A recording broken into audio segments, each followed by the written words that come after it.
I've been rinsing mine. I'm going to rinse this one out. Nope, it's not on top at all. Is that the meetgoogle.com, Christina? Is that where we sign in? No, that's the wrong link. No, it's the wrong link. I messed up. Hold on. Okay.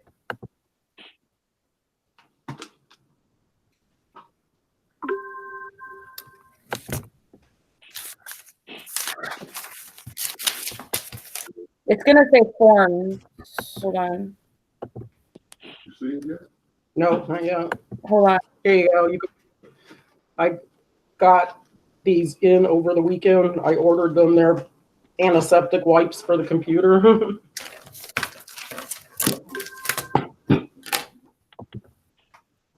This is just really slow, so give me a second. Yeah, it's okay. So anything coming up there? Not yet.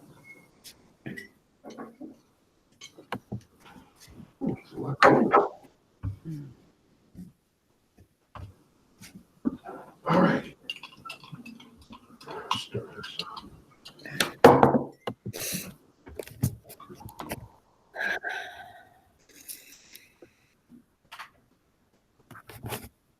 And no more coffee in there, Chuck, so you'll know. In case you want a cup. All right, then I'll make you a fresh pot. How's that? Because I'm sure I'm pretty chill if I haven't had any coffee this morning. Well, I only got out of bed 10 minutes ahead of you. I changed. I got out here. That's difficult. And then, Okay. you're saying you're trying to close in. I'll tell you That's what. what I got. Um, And I got my donut. That was it. Mhm. Oh, yeah. Is it working from So the link is on there, everyone, if you want to go ahead and click on that if you need to sign in for the mandatory Tuesday. I know that for other PDs that Ms. Bisbee and I have hosted, I have been contacted by some administrators asking if, you know, this person had attended, maybe that the form didn't go through or that you didn't remember to fill it out. So we'll post it several times throughout this, but I just want to let you know it's available. Where is that form? So it's in the chat. The first link that's there was the Google Meet, but if you could look at your chat box, I'm in it's there the now. little. I'm sorry, Miss.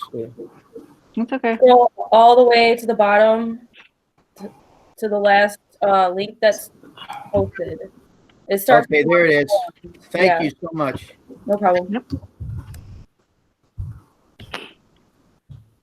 It's almost time to get started. If everybody could mute themselves.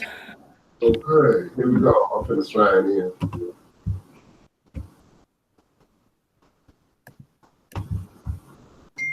If you're not sure how to mute yourself, you just go to hover over your own picture and then bring your cursor down to the bottom. And there's a little picture of what looks like an old-fashioned microphone. You just want that to be splashed out in red. And just a quick reminder to everyone that this is being recorded. So not only is the video being recorded, but all of our chats are recorded as well. So when we're posting in the chat, make sure it's chat room appropriate.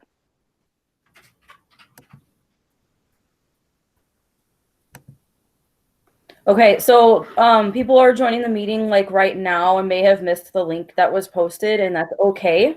We'll post it again in a few minutes when we're going to post it several times, and we'll let you know. This is kind of a learning experience for everybody, this technology. So we've been learning more and more as we've led more and more PDs about what to do with the technology and the best use we can make of it. I guess we can go ahead and well, let's wait one more minute.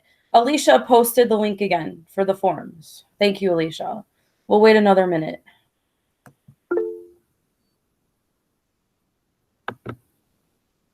Oh, honey, you slept all night.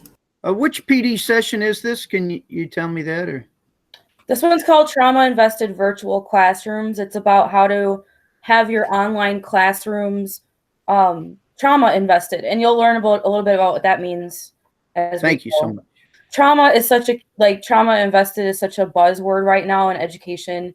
And it's like there are federal standards now that we're supposed to be doing are covering involving trauma invested in social emotional learning.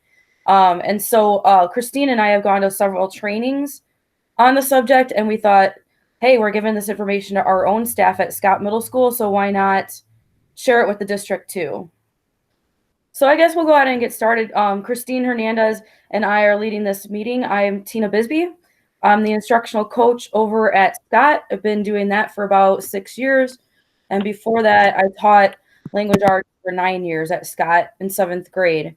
And so Christine, go ahead and jump in. Hi, good morning, everyone. I'm really excited to be here with you and share all the stuff that we've worked on for the last, several months together over at Scott Middle School. I am the language development teacher over at Scott, and I'm also an instructional coach.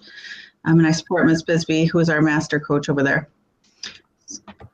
All right, so I don't know if you've opened up the slideshow yet, but that was on the handout thing or the flyer thing. There was a link for the meet and there was a link for the slides. You're going to need that slideshow because there's links on the slides that we're going to use too. And if you guys could all please mute yourselves so that there's no background noise, no TV or anything like that going on. So Lisa, John, Mary.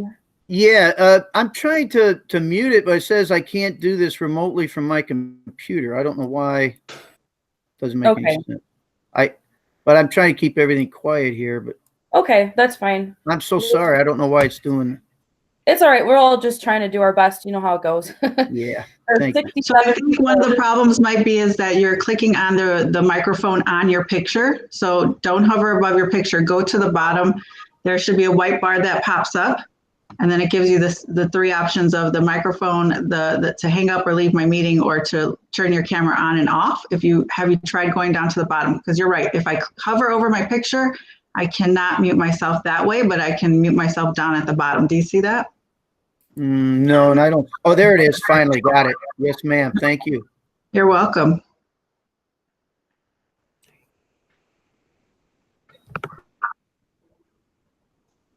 I think we're ready, Ms. Bisbee.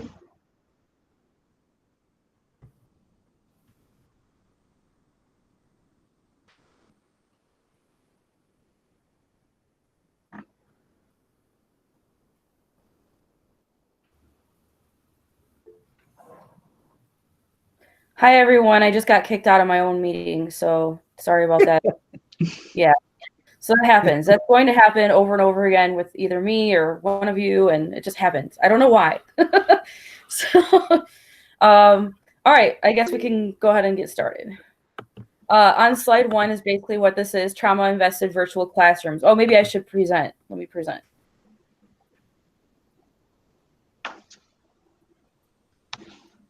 See, sometimes the buttons just kind of disappear on me, and I'm trying to, there you go. So give me a second. Actually, if you want, Christine, if you want to skip to the slide on the norms and talk about it while I'm trying to present. Sure. So if you're on the slideshow with us, that's great. So some norms that we just asked is that you make sure that your mic's turned off. If you need help doing that, just type it in the chat box and one of us will walk you through that. Make sure to fill out the sign-in sheet. I know that was an issue just for a few people last week, not to make you nervous or anything like that about it.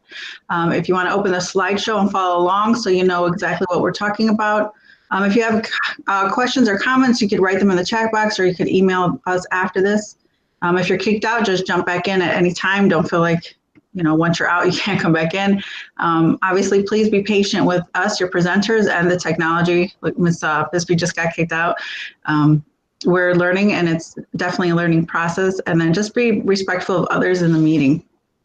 So I'm going to go ahead and get us started just to be cognizant of our time because I know that it's past 10 o'clock. So I'm looking on slide 3 if you're following along with me. And just briefly going over what was trauma. So we started this work at Scott Middle School a few months ago, actually last year, now that I think about it. We went to some summer trainings about what is trauma, what does it look like to be a trauma invested school. So for those of you that are participating and are from Scott, it's just a review, so I do apologize.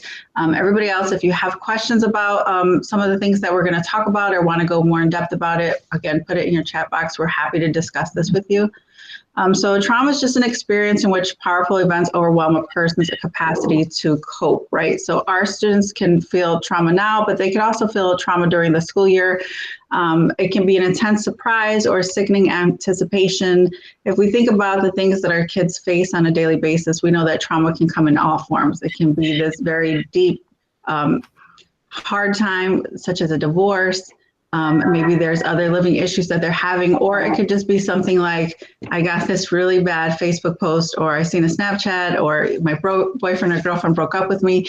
So just thinking about that type of trauma for our students. So right now, I'm not sure that all of them can grasp the complexity of what's happening. I know in my Google Classroom, I have students still asking me like, why is the coronavirus still a big deal? Why is everything shut down, right? So they're not really fully understanding what's happening around them.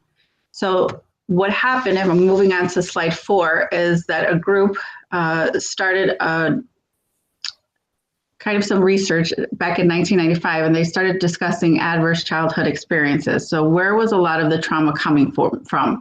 So there's obviously physical abuse, there's some emotional abuse, sexual abuse, possible household changes that happen there, maybe some, like I said, divorce, maybe there's domestic violence in the home, and then they move on to neglect. So if I'm looking at the infographic there, it gives you all of the type of childhood adverse experiences that they could be suffering from. I'm not going to go too much into depth about that because we're mostly looking at how do we turn our virtual classrooms into a trauma-invested classroom? Like, how can we be sensitive? Moving on to slide 5, the collective trauma is what we're looking at now. So collective trauma is a traumatic psychological effect shared by a group. So the fact that this pandemic is happening as a group, we are all feeling the effects of this trauma. And when we look at that, if I look at that pyramid on the side, it's saying what are some of the health risks, right? The later things that can happen to us, right? So the down on the bottom, the general embodiment, right? So this is our pandemic. Moving up, what social conditions would change for us, what adverse experiences our children are facing. We move on to the disrupted neurodevelopment. Maybe stress can cause chemical changes in the brain, right? There's some social and emotional effects that are going to happen in cognitive impairment. This is why creating that trauma-invested classroom is very important, right? So that we don't let our students feel that school has let them down, right? So if this was their only safe place, we still want to create this safe harbor for our students, even in our virtual classrooms. Moving up that pyramid, adoption of health risk behavior, more drug use, higher pregnancy rates, and then leading all the way up to possible early death. So those are a lot of things that our students are facing when they have trauma that they cannot deal with appropriately. So on slide 6, we have a stop sign here. I know I kind of went through that maybe a little bit quickly. This would be a time to go ahead and type any questions or comments in that chat box for us. And this will give a chance for me and Ms. Bisbee to look through those chats and see if there's anything that we need to address.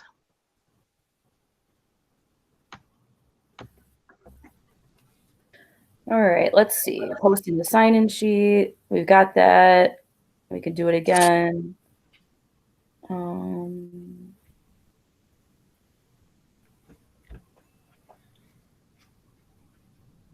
As far as technology questions, I would ask Alicia maybe about the audio thing. I'm having a hard time scrolling, as you guys could probably see. Let's see. I think that's it. I don't see anything else. Okay, the sign-in sheet was posted again on the bottom, so I suppose we can just move on. So again, ACEs stands for Adverse Childhood Experiences. So if you hear us saying ACEs, I know there's a lot of acronyms in education, so sometimes it can be very confusing.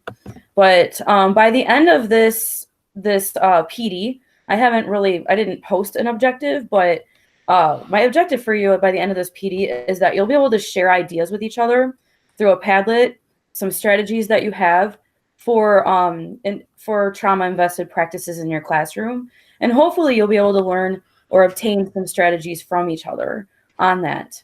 So the reason why we're doing this is because our students are still being exposed to ACEs. Some might be more exposed now than they ever were before because of this current situation. So now more than ever, we have to implement trauma-informed practices. I'm not sure how much everybody is aware of what those practices look like in the actual classroom. I don't know how much training the district has had. I know there were some Hammond High student teachers that went to the same training as some of the Scott teachers, but let's just do kind of a little bit of a review. What is trauma informed? What does that mean? What are those practices? What it means is basically you're going to foster safety, trustworthiness, collaboration, empowerment, and acknowledgement of students' personal, social, cultural, and life experiences. So we are creating an environment where we value all of those things, especially number one would be safety, physical, emotional, psychological safety. So I found this quote by this author, and she said, "We don't heal in isolation, but in community." And this is very, very true. This is very true even now because of the whole saying, the whole hashtag, "We're all in this together." We are all in this pandemic crisis together, even though some of us might be facing it completely alone. The only way to heal from it is to come together as a community and to practice those practices, the trauma-informed practices, not just with our students, but with our families and our friends. So there's some things that are suggested, some practical ideas for setting up a welcoming virtual classroom. One thing we want to do is make our virtual classroom welcoming. So a comforting space for online students, visually comforting. So for example, putting pictures of your pets somewhere in there, or in the background while you're sitting in front of your computer during a Google Meet, maybe your guitar is sitting next to you, or some kind of a hobby. Making it welcoming, kind of showing the students that you are also a human being, that you have hobbies and interests, and finding ways to connect. So on my screen on the right, I have a puzzle that I worked on and I actually finished. I'm working on a 1,000-piece one right now, and I'm struggling a lot. But then below that picture are my two favorite creatures in the whole world, my dog Bowie and my cat Brizzo. But this will help for relieving stress for not just you, but for your students too. When they see these things or you present these things to them, turn the camera over to your dog while you're doing a Google Meet, something like that. It relieves stress and it sets up a more welcoming virtual classroom. Whoops, I skipped. Hold on. There's a little bit more to the welcoming virtual classroom on slide 11. So other ways to do this is we need to teach the students about those virtual learning tools that we're using. So teaching them like how to shut that mic on mute. We can't really assume that they know, even though some of them do know a lot more than we do. Teaching them how to use the mute. What does a chat box look like? How to use the chat box? When to use the chat box? Is it okay to ask any question in the chat box? All those tools that we're using with students, they need to know how to use them. And so we have to model that for them too, not just the education part, but the actual tools. Setting norms. So, should the students be muting themselves? Should they not? How much do you care about that? Like, how big is the room? How many students are there? How and when to use the comments or the chat box? Should they be raising their hand or not? I don't know. I don't know what kind of meets that you're having, but setting up some kind of norms for that, especially norms such as using professional language or appropriate language would be a good thing to set for a norm. Possibly even telling them that you are recording the meets. That way, if it was inappropriate stuff, that the administration could see it. I don't know. It kind of depends on your students. Depending on the purpose of the meeting, some teachers maybe send an agenda for the meeting or put that out as a first slide if they're presenting a slideshow. This is all to help to welcome to make a virtual classroom more welcoming. So what we're going to do now, if everybody could be on slide 12, there's a link on slide 12 to a Padlet. So you just click like this on the link or on the Padlet link thingy. And then underneath that, there's the actual link. Click that. I'm not sure how many people have done Padlets before, but this is another a cool way to make an assignment for students, a way for them to collaborate and talk to each other and you. It's a good brainstorming tool. And they're really easy to set up. You just go to Padlet.com and they walk you through it. Awesome, you guys are already posting, so that tells me that this is working. If you're not sure how to post, I believe there's a thing on the bottom, right? No, you just put, they're all different. You click anywhere, right? Yeah, you click anywhere and you start typing. And then you click outside that box and it posts. So we're gonna take a few minutes and read off some of the stuff you guys have.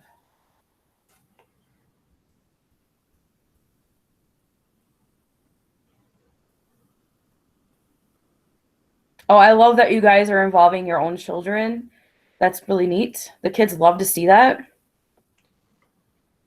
Happy birthday banner. That's a good idea.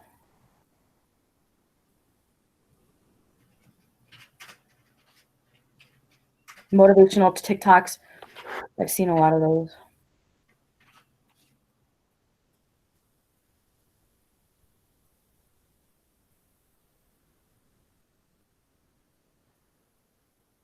Puppies, dogs.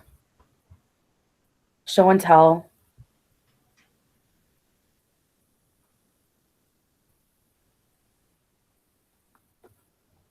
Jokes. Yeah.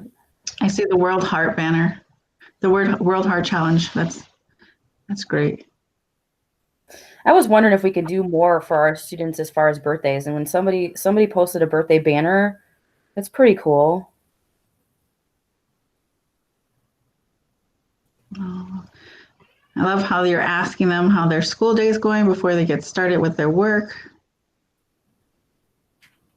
Telling jokes. Well, Christina's looking at the Padlet and reading off the ones that she likes or whatever. I'm going to look at the chats. Or yeah, I'm going to see if there's anything going on in the chats that I need to address. I love them all. I think these are all great ways to engage your students and make them feel a little bit more like they're in a classroom setting, that they're part of that family again. Can I let you know when I'm moving on to the next slide? Yes, I apologize if I haven't done that. And Alicia, thank you. You posted the sign in again. So if you forgot to sign in or haven't gotten a chance to, it's there. All right, awesome. I'm going to move on. So I am now currently going to go to slide 13. No, I'm not. I'm going to skip that one. We're going to go to slide 14.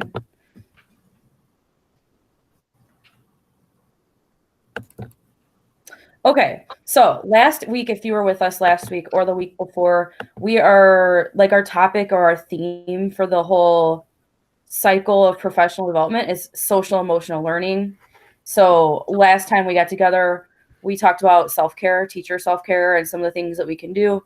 So these are just a couple things that we need to do in order to, we can't really take care of our students or even our families if we can't take care of ourselves, right? So this is important for having a what do you call it? A trauma-invested virtual classroom. We have to practice our own self-care. So being open to students, talking to them about what's going on in our lives, communicate that this is hard for all of us. Tell them, hey, I'm struggling too. I know this is really overwhelming. I know we're all learning this tough technology together, so it's okay if we screw up. I had a teacher contact me last week.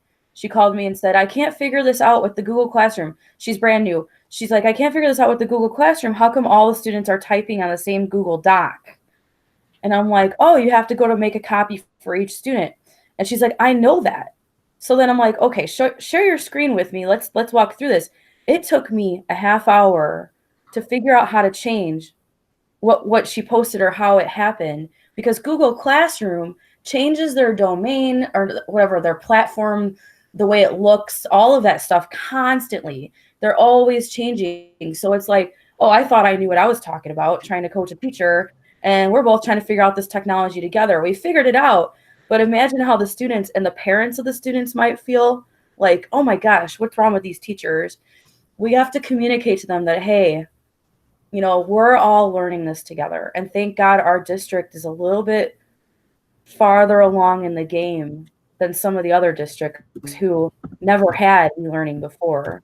So let's all remind ourselves that we're learning it together. Also making connections with each other, colleagues, like I was just talking about, reaching out. You know, I might not be able to answer a technology question, but I'll do my best to Google search that answer for you and maybe practice and play with the technology and try to figure it out. And then last but not least, taking care of ourselves, you know, eating healthy, drinking water, exercising, getting sleep, all of that kind of stuff.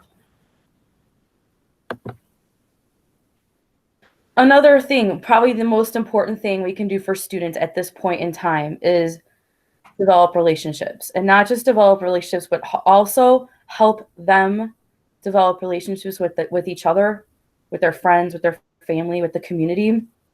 There's so many things we can do right now to give back to the community that we can encourage students and families to do.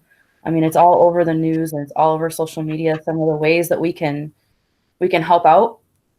We should be telling students that we care about them and that we miss them. It really does mean a lot.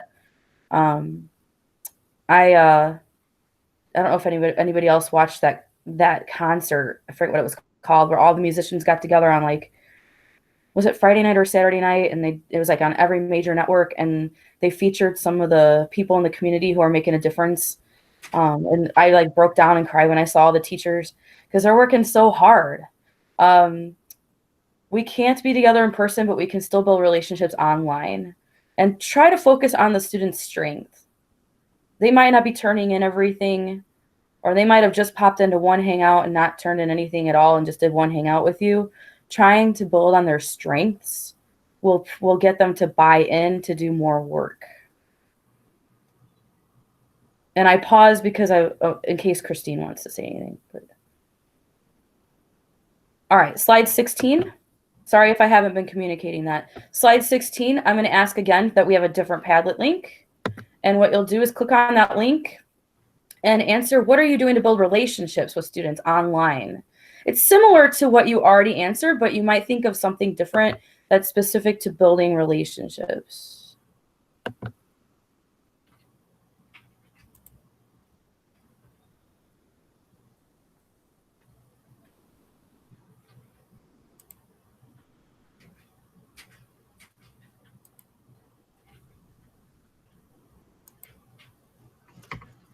All right, here we go.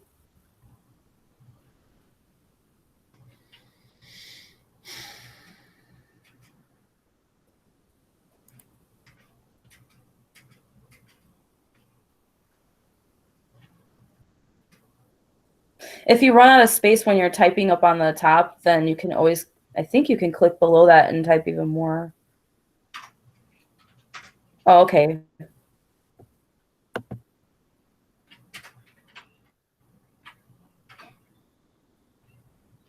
Telling how much you miss them, yes.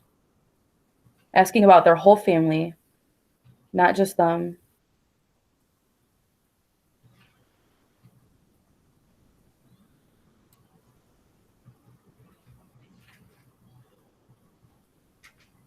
Commenting on their assignments, personal phone calls home.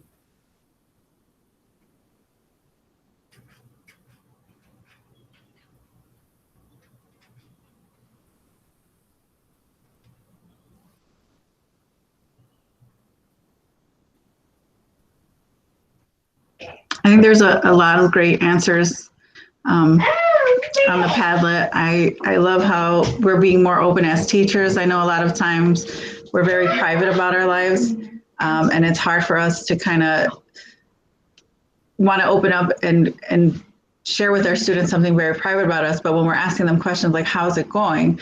That can create a stressor sometimes if they're not comfortable yet, especially with typing things, knowing that that's out there. It's one thing to be able to pull my student aside in the hallway when I'm at Scott and say, hey, how's it going? And be able to read their face and body expressions. And it's way different to type them a note and say, how's it going? And then they're kind of looking at that, like, what do I really say, especially if they're having a bad day or they're just really stressed about things.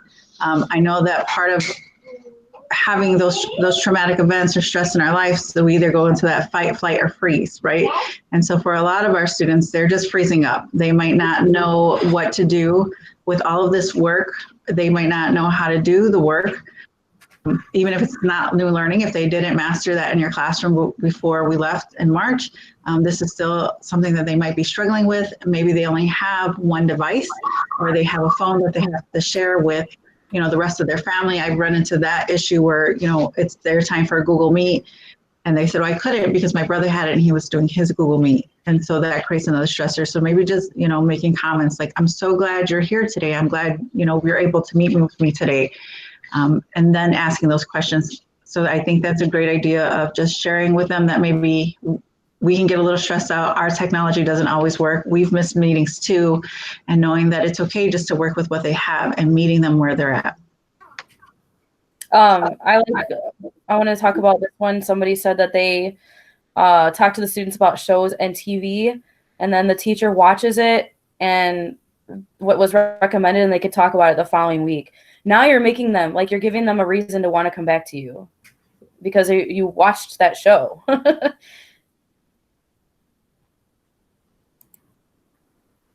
The highlight on their day. Yeah.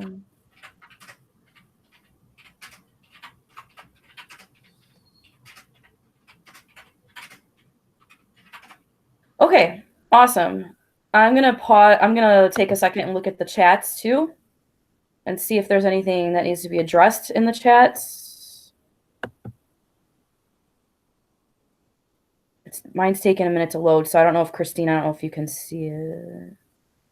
Okay. We have a lot of good mornings. Don't forget to sign in. I'm looking for pictures of my classroom at Scott to post. I see Miss Sicilian says that she asked the kids what TikTok videos. So I imagine that that's something that originally that she probably wouldn't watch by herself. But I love the fact that you're really investing in what your students like, even if it's not our personal preference. And I've seen some of your TikToks, Miss Sicilian, and they're great. I'm going to skip over to slide 18. My computer's a little slow, but here we go. So whether students have experienced trauma or not, it doesn't matter, because COVID-19 has completely changed our normal life for kids and for adults. So the loss of our usual habits, that can cause a lot of shock and grief for some of us. So that's why one of the most important things we can do is make predictability a priority, making things as predictable as we possibly can. So on slide 18, here are some ways to do that. Consistent routines is important. And I think if we have our own kids, we know that, we try to do that. And I don't have my own kids, so it's really easy for me not to have a routine. But I've also seen some funny Facebook memes, on Facebook, parents saying, look, I don't have a routine. We're just surviving right now. And you know what? That's okay. That's totally fine. For parents, for teachers, as much as we possibly can, we should try to do some consistent routines, because students who have experienced trauma, that's one of the things that they need the most. And I think Christine might be able to add to that a little bit about that, but routines are important because of the unpredictability of trauma. We got to make things more predictable. So here's some ways to do that. Taking time to welcome each student personally to your meetings, instead of just being like, oh, okay, let's get started, I'm going to teach something. Take time to just to welcome them personally to your meetings, even if it's a video that you recorded a while ago, like a model that you recorded a while ago. Taking some time just to even greet them, welcome them, follow a routine for each meeting, put their emotional needs first, and then this is just good practices by providing examples of what you want students to do. If you want students to solve some kind of a problem, give an example, or any kind of project, give an example. A video that you want them to make, you should make an example or find an example too. That makes sense. On the next slide, what slide am I on? 19. Consistent routines also with positive interactions. So this is interesting. Noticing what's normal and applying familiar practices to distance learning. So most of the schools in the district, if not all, are doing their circle time. They call it different things. We call it the Scorpion Circle because we're from Scott. But we do the Scorpion Circle every Monday. And maybe we could, as teachers with our students, when we have meets, incorporate something like that, a Scorpion Circle. Try to keep things as like normal as possible. Or if you want to get even more participation, because I know some teachers are not getting a lot of kids in their hangouts, maybe to get it even more participation, use a Padlet like I just did, or have them just comment directly on the classroom something for your not Scorpion Circle, but for your circle time. I know that might be an issue because like I know some teachers don't want the comments turned on at all in their Google Classroom. They want them turned off, and there's reasons for that. So it's up to you how you would like to handle that, but that's just an idea of something to keep things more normal. Other ideas to keep things normal, Spirit Week. Have a Spirit Week with your school. Bring it up to your principal if they haven't thought about it already. I know at Scott we're doing it this week. Another thing that you could do to keep things normal, if you had like video recorded daily announcements, keep it going. Ask the person at your school who did it to try to keep it as normal as possible. It's kind of funny what Justin Browning from Scott does because he still talks about what's for lunch today. And it's always something like a peanut butter sandwich. And he talks about the weather and he talks about the random fact of the day and like maybe what holidays are celebrated today and stuff like that. And also the birthdays are always announced too. Also, when you have a meet, students are probably pretty excited to see their peers. Allow them some time to socialize with each other.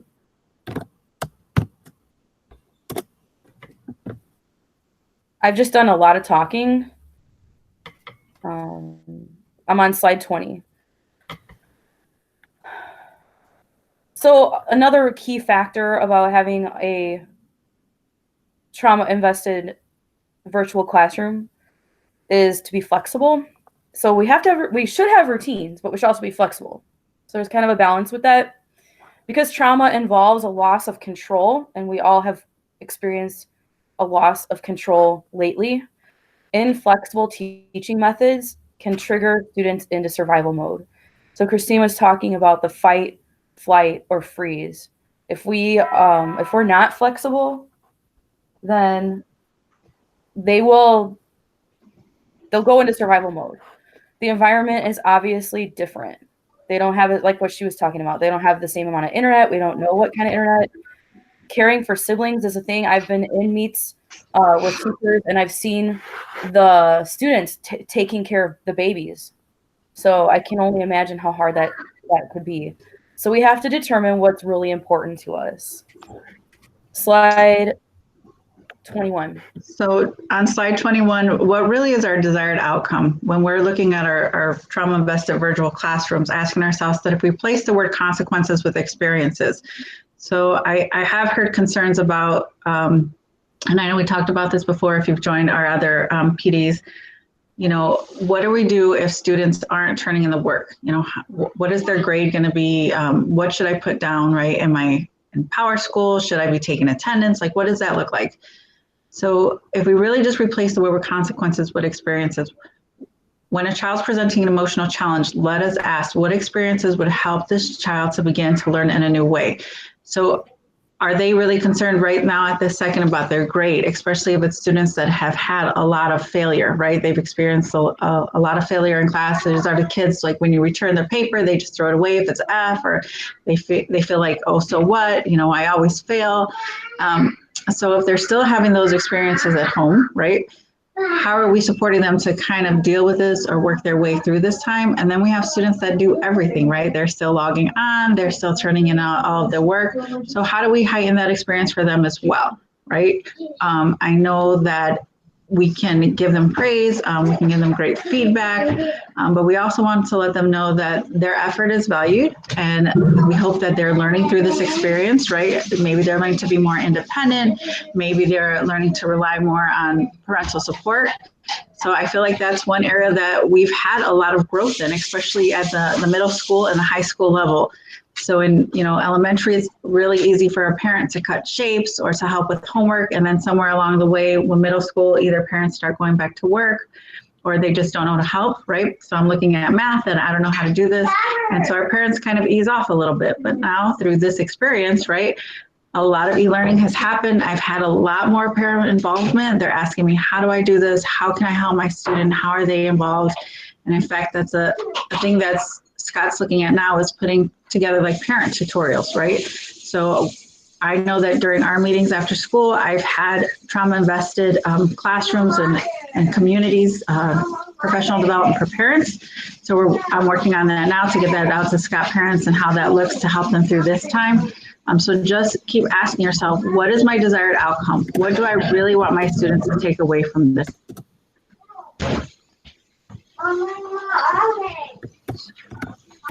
Okay, on slide 22, I got this from the article that this whole slideshow came from. I actually got the slideshow, like I developed it based on 2 articles that I read.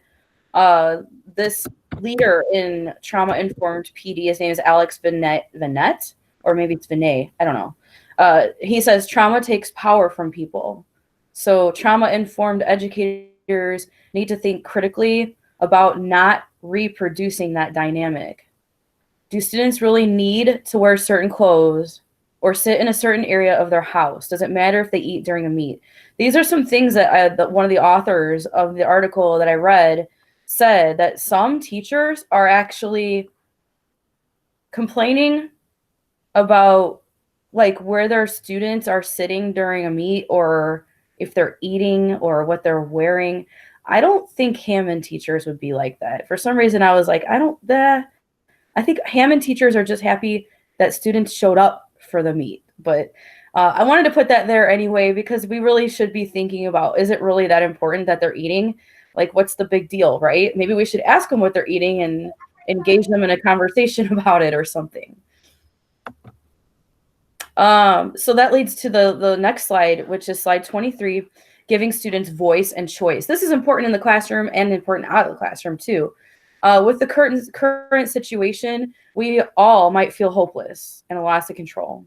So this is particularly true for our students who are living with those adverse childhood experiences. Student empowerment allows real opportunities to participate, make decisions about what works, and exercise control over their learning. It's important for us to give them voice and choice. And I think, was it Nate Four? I could be wrong, but one of the instructional coaches actually had a PD on choice boards, if you wanted to go and look that up, because all of those PDs are recorded. But that's one way to give them some voice and choice. On slide 24, I'm going to take us to another Padlet. I'm sorry if I do this too much, but I really like hearing from you. I think it's important that we collaborate and get ideas from each other. And that's the only way to do it, because there's too many people in the room for us to actually talk. So click on the Padlet link on slide 24. And there's a link to the question is, what are some ways that you give students voice and choice in a virtual classroom?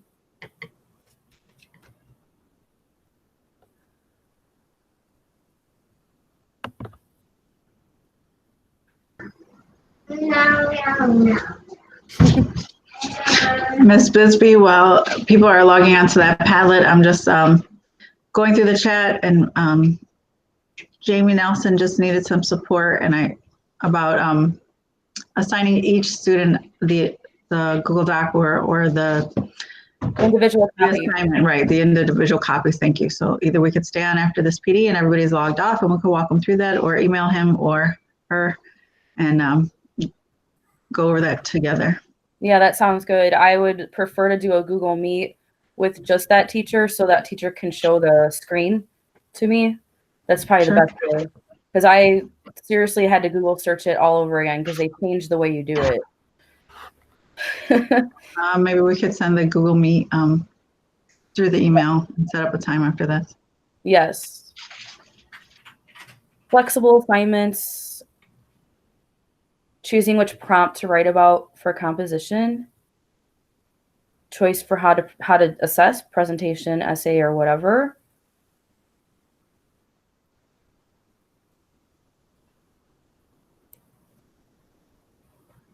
somebody's doing choice board for art. And this is a good idea. If they don't have the materials, they can take pictures, they can do image searches.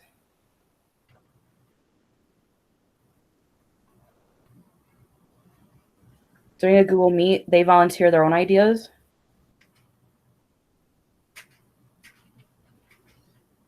Asking which assignments they liked. Options for assignments. Option for the camera on or off, that's true. I think these are all great answers, and just to remind you that the Padlets stay up there, and since this is recorded and you can go back into this PowerPoint at any time, you can go back into the Padlet and look at what everybody's written and kind of take ideas from there. I know that Ms. Bisbee just talked about, like, we don't heal as in isolation, right? We do it as a community, but we also grow as a community. So even though that this is a very difficult time, I love the fact that I get to talk to all of you from throughout the district and get a lot of ideas that maybe I couldn't have come up with on my own, or maybe that even my team didn't think of. So this is a great way to kind of interact and talk with teachers in other schools that I probably wouldn't have met if not for this opportunity. So I'm really excited to see this and be part of it. I am too. I like this. This is a great way to collaborate. So I will move on. We are actually almost done, to tell you the truth. Slide 25 is just reminding us to stop and address the comments that are on the chats. So let's go to slide 26, which is just basically saying trauma-informed teaching looks different for different teachers and students. So the ideas suggested today are not guidelines or mandatory, like mandates that you must do. These are all just suggestions, and it might look different for you than it does for other teachers in the district.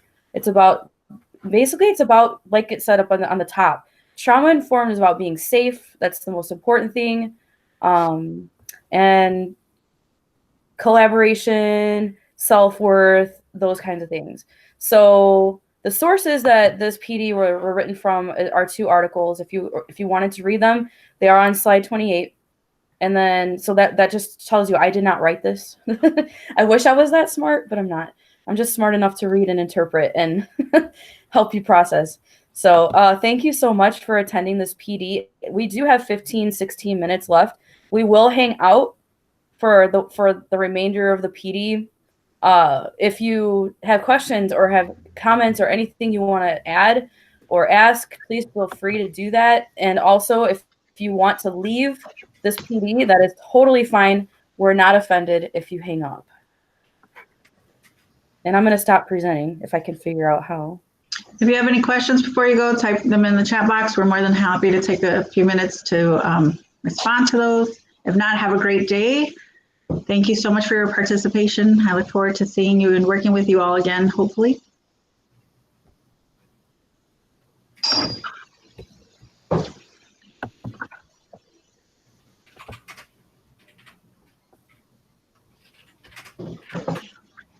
Is my mic on? Yes. Because on one screen it says I'm not, and on the other one it says I am. I can hear you. I'm trying to stop presenting too.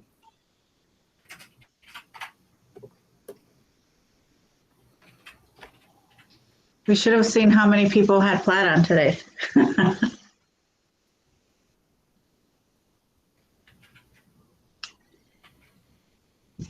Thank you for all the thank yous. Thank you for participating.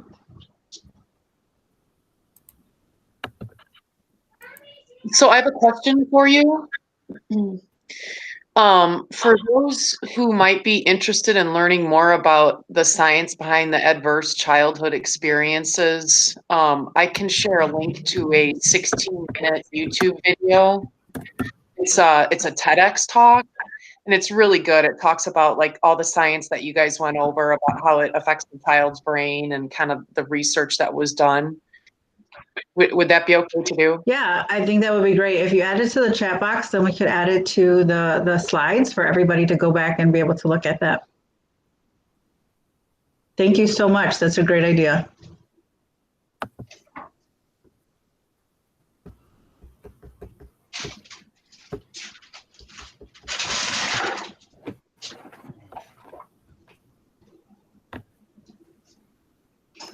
I'm still trying to get out of present mode and it's not working.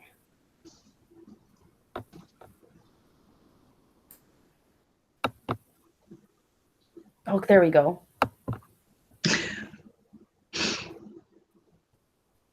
I think sometimes we don't have a choice but to like laugh at technology. It's just so slow. Like you click on it and I'm probably still I presenting. think it's slow because so many people. So I think our most today was 90. I think that's pretty Oh my amazing. God. Wow.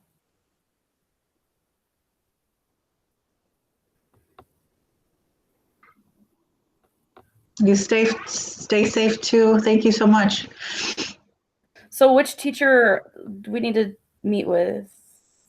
Jamie Nelson. I was trying to find the picture, but I was not. She's still here. I see her. You see her? Yeah. I need to stop recording too. This is.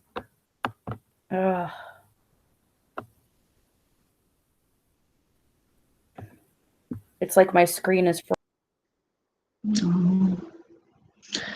I would love to work with Miss Beatty in the social work aspect. I can imagine it's overwhelming for you as well.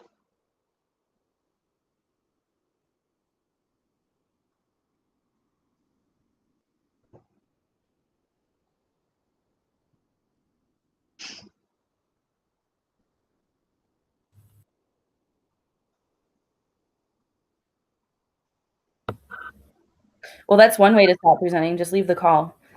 All right. So now I need to stop recording.